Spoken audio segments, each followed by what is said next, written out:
99, далее экран.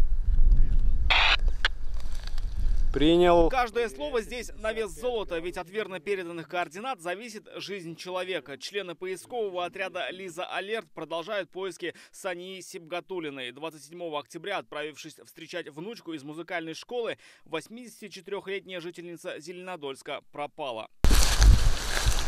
В эту же ночь на поиски пожилой женщины отправились волонтеры. Не найдя и следа в городской застройке, «Лиза Алерт» приступили к изучению лесополосы. Пока вестей нет и оттуда. Зато на этой неделе нашлась пропавшая жительница Мензелинского района Дарья Белова. 19-летняя девушка отправилась в Челнинскую поликлинику и больше не выходила на связь. Поисковикам понадобилось 2 суток. Ее нашли живой и невредимой. Вообще, чаще всего пропадают мужчины средних лет. Такой портрет примерно. Достаточно часто пропадают пожилые люди.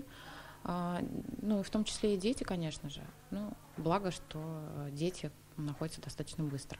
По данным «Лизы Алерт», ежегодно в республике пропадает от 800 до 1000 человек. К ноябрю этого года отряд отработал 774 заявки. Почти 90% городские поиски. Понятно, чем больше людей, тем больше вероятность потерять то, что будут потеряны люди.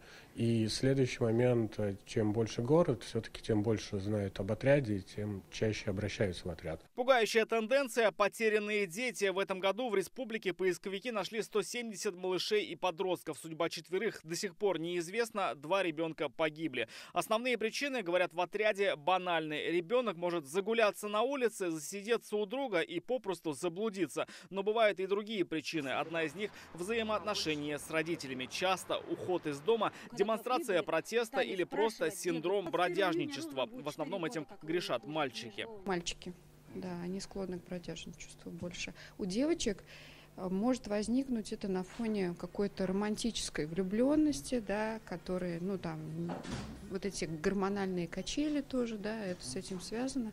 На это тоже нужно обращать внимание. В октябре 2019 года мы рассказывали, как в Казани искали 10-летнюю девочку. Ребенка обнаружили в этот же день в одном из торговых центров. В январе прошлого года город искал 10-летнего мальчика. Возможно, если увидите,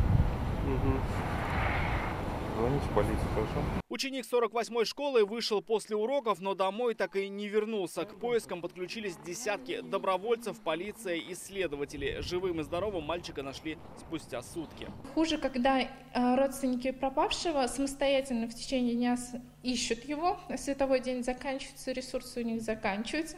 Они не знают, что делать дальше и как быть. Соответственно, тогда они уже обращаются за помощью к сотруднику полиции, поисково-спасательному отряду, а в это время уже момент упущен. Первые минуты самые драгоценные. Чтобы их не упускать, в «Лиза Алерт» советуют сразу обращаться к ним и звонить в полицию. Не ждать 3 дней. Это миф. Правоохранительные органы обязаны сразу зарегистрировать заявление. По номеру 112 информацию сразу же передадут поисковикам. Выйти на «Лизу Алерт» можно через их портал, группу ВКонтакте и по номеру 8 800 754 52.